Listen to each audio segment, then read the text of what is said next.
Bismillahirrahmanirrahim. Assalamualaikum warahmatullahi wabarakatuh. Apa kabar mahasiswa Prodi HESI YIMNU Metro Lampung? Pada hari ini kita akan membahas kembali mata kuliah Ilmu Alamiah Sosial Budaya Dasar. Pada kesempatan yang baik ini kita akan membahas secara khusus tentang hubungan manusia dan lingkungan. Baik teman-teman mahasiswa, mari kita mulai kuliah ini dengan membaca basmalah. Bismillahirrahmanirrahim. Mari kita ikuti dan belajar mata kuliah ini dengan penuh semangat, kenyamanan, dan kebahagiaan, dan dengan penuh rasa ikhlas sehingga kita mendapat ridho ilahi. Baik teman-teman mahasiswa Prodi HESI YIMNU Metro Lampung, pada kesempatan ini kita membahas manusia dan lingkungan ya. Materi ini sangat tepat dengan kondisi yang ada di Indonesia saat ini atau di dunia, di mana saat ini banyak musibah bencana yang terjadi di Indonesia khususnya. Baru-baru ini kita mendengar terjadinya erupsi ya Gunung Merbabu di Lumajang, Jawa Timur ya, yang banyak menimpa korban. Kemudian terjadi banyak musibah banjir. Nah, ini khususnya di wilayah Lampung gitu ya. Ada juga di Makassar, ada juga di Kalimantan, ya, ada juga di Jawa. Nah, jadi musibah-musibah ini ya dipengaruhi oleh kondisi lingkungan ya yang tidak sehat tentunya, yang banyak disebabkan oleh ulah manusia. Ada sebagian besar disebabkan oleh ulah manusia dan sebagian besar juga disebabkan oleh faktor alam ya, seperti Gunung Merapi dan seterusnya. Nah, tentu fenomena ini ya sangat menarik untuk kita bahas dalam ilmu ini ya. Karena kita selalu hidup di alam dengan terhubungan dengan lingkungan ya dalam kehidupan kita sehari-hari. Menurut Eli Setiadi, lingkungan dapat diartikan sebagai suatu media di mana makhluk hidup tinggal, mencari dan memiliki karakter serta fungsi yang khas yang mana terkait secara timbal balik dengan keberadaan makhluk hidup yang menempatinya, terutama manusia yang memiliki peranan yang lebih kompleks dan real. Jadi, di mana kita tinggal ya, mencari nafkah hidup, menjadikan sumber karakter kehidupan kita, di situ disebut dengan lingkungan. Jadi lingkungan itu luas cakupannya ya. Kalau kampus itu bagian dari lingkungan, jadi lingkungan pendidikan gitu ya. Kemudian kalau dunia kerja, perusahaan itu juga lingkungan dunia kerja. Jadi di sini tapi ada ciri khasnya, lingkungan itu disebut lingkungan jika memberikan mempengaruhi karakter kita. Nah, itu ya, mempengaruhi karakter perilaku dari diri kita. Itu menurut Setiadi. Menurut pasal 1 Undang-Undang Nomor 24 Tahun 97 tentang pengelolaan lingkungan hidup, dinyatakan bahwa lingkungan hidup adalah kesatuan ruang dengan semua benda, daya, keadaan dan makhluk hidup, termasuk di dalamnya manusia dan perilakunya yang mempengaruhi lingkungan, yang mempengaruhi kelangsungan peri kehidupan dan kesejahteraan manusia serta makhluk hidup. Ini menurut undang. Jadi dalam undang-undang itu sudah diatur tentang bagaimana lingkungan hidup, mengelola lingkungan hidup. Nah ya, ini pentingnya lingkungan karena lingkungan itu sangat mempengaruhi kehidupan manusia. Sehingga kalau manusia salah mengelola lingkungan bisa berdampak fatal pada manusia itu sendiri. Contohnya ya banjir ya, akibat penebangan hutan, akibat saluran irigasi yang tidak baik, membuang sampah sembarangan dan sebagainya. Ini contoh-contoh perilaku yang menyebabkan terjadinya musibah alam atau lingkungan yang buruk ya. Menimbulkan juga penyakit, menimbulkan juga kemiskinan jika terjadi bencana terus-menerus. Arti penting lingkungan bagi kehidupan manusia, lingkungan merupakan tempat manusia hidup dan bertahan hidup. Jadi Oleh karena itu mutualis simbiosis, saling membutuhkan ya. Lingkungan membutuhkan perawatan manusia, manusia juga membutuhkan lingkungan untuk hidup ya. Untuk hidup nyaman, tentram itu ya. Karena kalau kita hidup tanpa pohon, bayangkan ya, panas sekali dunia ini. Kemudian lingkungan merupakan sumber utama bagi keberlangsungan hidup manusia di dunia ya. Lingkungan itu luas ya, lingkungan sosial, keluarga, lingkungan rumah gitu ya, lingkungan persawahan dan sebagainya. Lingkungan memberikan pengaruh bagi perkembangan diri dan karakteristik manusia. Jadi kalau kita hidup dalam lingkungan sosial akan mempengaruhi karakter-karakter kita yang biasa disebut dengan budaya. Oh, budaya masyarakat X itu biasanya orangnya seperti ini gitu ya. Ada punya karakter masing-masing setiap budaya. Lingkungan menjadi tantangan bagi manusia untuk diolah demi peradaban hidup manusia. Jadi lingkungan itu perlu dijaga. Maka di dunia ini ada hari-hari besar yang untuk memperingati lingkungan, kehidupan lingkungan ya. Nah, ini sangat pentingnya lingkungan. Kita menjaga kebersihan yang utama. Indonesia merupakan negara yang menjunjung tinggi perlindungan dan pengelolaan lingkungan hidup sebagaimana yang tercantum dalam Undang-Undang Nomor 23 Tahun 97 tentang pengelolaan lingkungan hidup. Nah, di dunia ini ya ada namanya Hari Lingkungan Hidup yang diperingati setiap tanggal 5 Juni. Nah, ini berarti ada upaya yang dilakukan oleh komunitas internasional dunia untuk mengalahkan dan mengembalikan kembali kesadaran akan pentingnya lingkungan hidup. Nah, itu terutama di kota-kota besar yang sudah terdapat banyak rumah kaca ya, penebangan hutan, tumbuhan atau tanaman yang terbatas di kota yang hanya pusatnya di taman-taman. Nah, ini kota sangat membutuhkan lingkungan yang kondusif ya. Nah, makanya sumber oksigen itu juga dari lingkungan, dari alam ya, dari hutan, pohon. Nah, makanya di sini penting untuk menjaga lingkungan ini. Maka dibuatlah Hari Lingkungan Hidup. Tidak cukup Hari Lingkungan Hidup saja, tapi untuk melestarikan lingkungan ya, di dunia ini juga terdapat Hari Bumi, Earth Day ya, setiap tanggal 20 April. Nah, awal ide ini tercetus dari adanya keprihatinan akan bumi yang tercemar oleh ulah manusia sehingga menjadi kotor.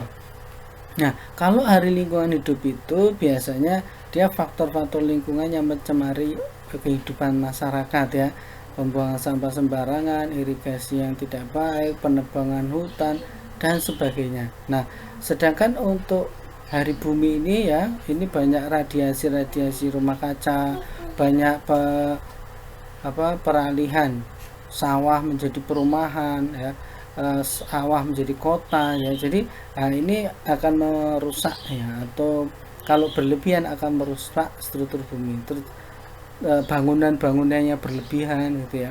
Contohnya kalau di dunia ini yang paling terkenal tuh saat ini ya, itu bendungan Niagara di Cina ya, yang mempengaruhi rotasi bumi. Informasinya bisa merotasi bumi ya sekian detik gitu ya, perputaran bumi maksudnya gitu. Lingkungan sosial yang dihadapi masyarakat ya itu diartikan sebagai tempat berlangsungnya berbagai kegiatan dan interaksi sosial antar individu gitu ya. Nah, lingkungan sosial manusia dapat berupa keluarga, masyarakat dan lain-lain sebagainya. Bentuk problematika sosial yang dihadapi masyarakat beragam bentuknya berdasarkan faktor penyebab maka dapat dikelompokkan menjadi, ini menurut Surjono Sukanto, problem sosial karena faktor ekonomi, kemiskinan, kelaparan, dan pengangguran. Ini juga menjadi perhatian dunia, menjadi perhatian PBB ya, tentang ekonomi ya, faktor ekonomi, kemiskinan, kelaparan ya. Dengan apa perhatian? Dengan memberikan bantuan-bantuan makanan di negara-negara miskin gitu ya, ada daerah-daerah bencana, daerah konflik gitu ya. Kemudian problem sosial karena faktor biologis, yaitu karena adanya wabah penyakit menular seperti kondisi saat ini terjadinya wabah menular COVID-19 yang diawali dari Cina, Wuhan, kemudian menyebar ke seluruh dunia. dan ini belum berakhir. Nah, wabah COVID ini menjadi problem sosial tersendiri. Dengan adanya wabah corona ini, maka kehidupan manusia berubah total ya. Dari perilaku keseharian, perilaku bekerja, perilaku bersosial, perilaku hidupnya, kesehatan itu semuanya berubah total. Ya, yang dulunya bisa berpelukan, bertemu setiap saat, berjabat tangan tanpa menggunakan masker, bebas berkerumun, sekarang semua serba dibatasi. Mungkin suatu saat bisa jadi ada wabah yang lebih besar lagi, yang lebih hebat lagi, yang menyebabkan kita memang benar-benar harus stay di rumah, yang menyebabkan mahal oksigen itu ya, yang menyebabkan kita mungkin hidup itu untuk nafas saja berat gitu ya. Nah, jadi kita harus hati-hati ya. Bisa dikatakan ini memang ya perang biologis ya. Artinya entah siapa yang memulai, tapi yang diperangi jelas virusnya, atau itu membahayakan bagi kehidupan manusia. Kemudian problem sosial karena faktor budaya. Ya, problem sosial karena faktor psikologis seperti bunuh diri, sakit jiwa, dan disorganisasi. Ini banyak setiap tahun terjadi perilaku bunuh diri masyarakat ya. Banyak di Indonesia kasusnya, ada anak siswa SMP yang tidak bisa sekolah di negeri favorit bunuh diri. Ada yang putus cinta bunuh diri. Ada yang karena tidak dibelikan barang-barang mewah oleh orang tuanya bunuh diri dan sebagainya. Nah, ini faktor-faktor psikologis yang mempengaruhi sosial. Makanya psikologis itu sangat penting ya bagi kehidupan kita. Sehingga Himpunan Psikologi Indonesia itu memberikan layanan konseling gratis untuk mental, untuk kondisi mental, kondisi kesehatan mental masyarakat Indonesia selama pandemi COVID-19. Anda bisa cek di websitenya Himpunan Psikologi Indonesia. Problem sosial karena faktor budaya itu seperti kejahatan, kenakalan, konflik ras, dan konflik keagamaan. Nah, ini juga fenomena ya, menarik, provokatif, pro dan kontra. Kadang ini dilakukan oleh orang-orang yang yang hubungannya dengan konflik keagamaan ya. Ada yang satu yang sama-sama Islam mengakuinya, mengatakan Islam yang nggak mau mengucapkan Natal maka dia intoleran. Ada yang satunya lagi pro kontra mengucapkan Natal, itu sudah bagian dari murtad. Jadi, dan ini keduanya berseteru di medsos, tidak pernah bertemu. Jadi itu sebaiknya untuk menyelesaikan problem ini, orang-orang yang pro dan kontra tentang konflik keagamaan itu ditemukan oleh siapa? Oleh pemerintah, aparat keamanan, MUI ya, itu ditemukan supaya terjadi solusi dan tidak menjadi bahan ejekan di medsos ya. Jadi ini orang-orang sebenarnya yang tidak gentle ya, yang semua disuarakan di medsos tapi tidak mau bertemu, tidak mau bermusyawarah, tidak mau menggali keilmuannya lebih dalam, tapi asal berkoar-koar di medsos saja. Ini menjadi problem sosial bagi kehidupan beragama di Indonesia gitu ya, karena makna toleransi itu tinggi sekali ya, luas sekali. Selama ini sejak Indonesia merdeka itu toleransi di Indonesia itu tertinggi ya, atau paling bagus. Nah, awal-awal ini sudah mulai disuarakan lagi oleh minoritas yang merasa mungkin terganggu, tapi sebenarnya tidak ada yang mengganggu. Mungkin hanya pikiran saja, perasaan saja, merasa orang kok tidak mau mengikuti apa yang diinginkannya, sehingga orang yang tidak mau mengikuti keinginannya itu disebut intoleran gitu ya. Jadi ini cocok logi ya, artinya pemikiran logika yang salah yang menyebabkan masalah-masalah sosial baru gitu. Seharusnya orang-orang yang pro kontra terhadap agama itu memang dipanggil ya, mulai MUI dan pemerintah, kemudian diajak musyawarah itu ya. Jadi tidak berkoar-koar di media sosial, menimbulkan pro kontra di masyarakat, sehingga bangsa ini tidak selesai-selesai urusan masalah-masalah sosial keagamaan. Padahal di zaman sebelumnya itu sudah tidak ada masalah. Di saat ini sudah muncul kembali orang-orang yang selalu membuat pro dan kontra. Ya, mungkin ada maksud terselubung atau agenda tertentu, ya itu bisa jadi gitu ya. Oke. Kemudian dari faktor sosial karena budaya itu juga faktor kejahatan. Lingkungan-lingkungan tertentu itu punya rawan kejahatan gitu. Nah, ini juga mempengaruhi hubungan manusia dengan daerah atau budaya tersebut ya. Orang kalau di wilayah kalau lewat jam 10 ke malam ke atas itu berbahaya, rawan begal, rawan rampok dan sebagainya. Nah, ini menjadi problem. Ini urusannya ke pemerintah, aparat keamanan.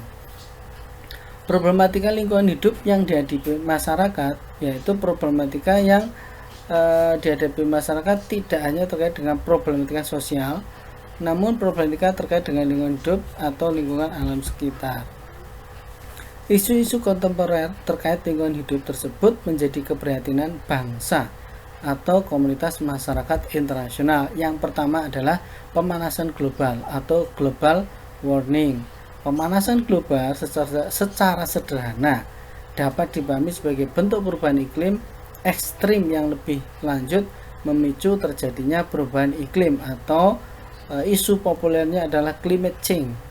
Isu ini telah muncul pada akhir 80-an yang dengan cepat ditanggapi sebagai persoalan global. Nah, isu-isu pemanasan global ini bisa pemanasan global ini bisa menyebabkan banyaknya bencana juga, banyaknya musibah ya. Contohnya apa? Pemanasan global sehingga kutub mencair, es di kutub mencair sehingga cuaca atau perubahan cuaca itu berubah tidak seperti dulu, tidak mudah dibaca, tahu-tahu berubah mendadak gitu ya.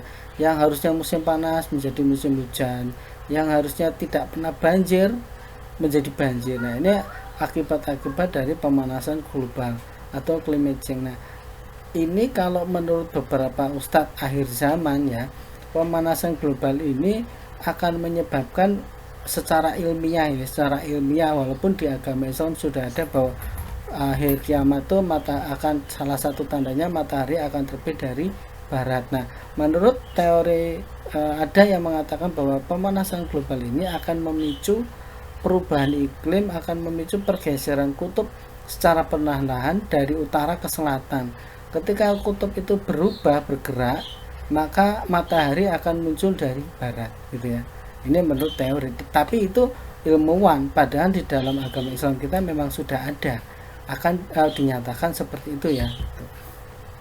Kemudian ada isu ketersediaan air bersih. Ini juga menjadi problem dunia, terutama negara-negara miskin dan negara-negara yang punya iklim-iklim tropis seperti Indonesia ya.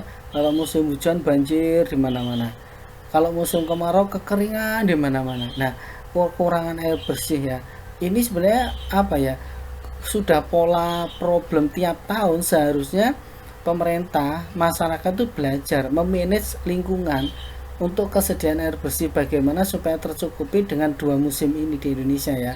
Seharusnya itu bisa, tapi selama ini mungkin tidak dimanage dengan baik ya, sehingga selalu begitu, banjir kekeringan gitu ya.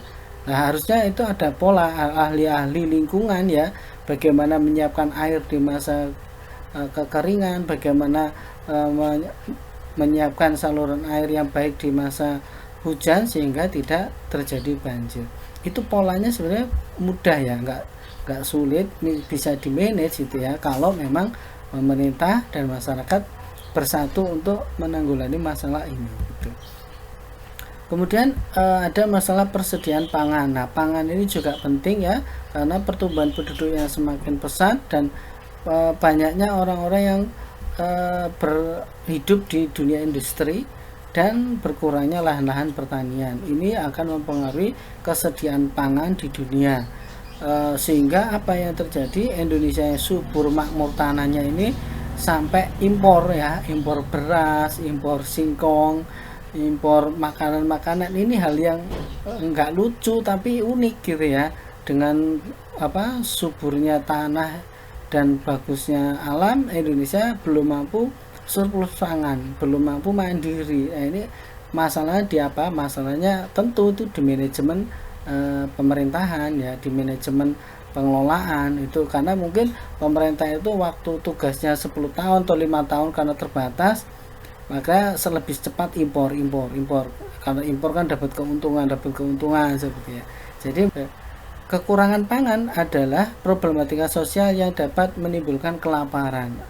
FAO atau Food and Agriculture Organization yang ada di Amerika mencatat bahwa saat ini kurang lebih 200 juta orang kekurangan pangan. Ya. Bahkan penduduk Indonesia pada tahun 2035 diperkirakan akan meningkat menjadi 2 kali lipat. Kalau sekarang 270 juta, berarti tahun 2035 nanti akan menjadi 475 juta, ya, luar biasa. Dan di dunia ini ada 200 juta orang yang kekurangan pangan, itu yang tercatat di FAO, Food Agriculture Organisasi, ya, gitu. Dan ini saya rasa ini lebih banyak lagi karena adanya konflik-konflik peperangan, ya, konflik-konflik sosial, kemudian adanya gagal panen, adanya perubahan bencana alam, ya, itu akan menyebabkan banyak sekali. Seperti kemarin di Gunung Merbabu itu, ya, Semeru terjadinya letusan bencana alam itu menyebabkan masyarakat di sekitar tentu gagal panen, gitu ya, karena tertimbun oleh pasir, oleh letusan gunung, gitu.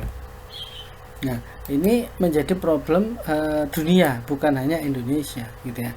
Oke, teman-teman mahasiswa semuanya, hari-hari ini kita banyak baca berita tentang bencana alam. Seperti saya singgung di awal, bahwa sampai Lampung pun, wilayah Lampung Timur, gitu ya, itu terjadi kebanjiran. Gitu. Ini luar biasa unik, ya, Kota Gajah, daerah mana itu, ya, itu banyak sekali yang banjir hampir merata, ya. Ini menjadi fenomena menarik, ya. Nah, mungkin ada beberapa wilayah yang memang langganan banjir tiap tahun, tapi ada beberapa wilayah yang baru terjadi banjir kali ini. Nah, saya minta teman-teman mahasiswa yang kreatif dan penuh semangat ini membuat analisis, ya, terjadinya banjir di beberapa wilayah Lampung menjadi salah satu problem lingkungan sosial dan manusia, problem manusia, ya. Nah, menurut Anda apa penyebab banjir di wilayah Lampung dari sisi aspek lingkungan dan dari sisi aspek manusia? Apakah lingkungannya ada penebangan hutan di situ, ataukah dari sisi perilaku manusia yang menyebabkan banjir di wilayah Lampung? Ini khusus Lampung, ya, bukan di luar Lampung. Nah, solusi apa yang harus dilakukan oleh masyarakat dan pemerintah menurut Anda? Nah, silakan dibuat analisisnya dalam bentuk makalah. Ini tugas individu dikumpulkan melalui email pribadi saya, maksimal hari Kamis 23 Desember. Oke, itu saja teman-teman mahasiswa semuanya. Kuliah yang singkat ini semoga memberikan manfaat, memberikan ilmu yang baik kepada teman-teman, ya. Selalu semangat belajar dan selalu optimis, ya, untuk lebih baik. Mari kita akhiri mata kuliah ini dengan membaca hamdalah bersama-sama. Alhamdulillahirabbil alamin. Saya akhiri, wassalamualaikum warahmatullahi wabarakatuh.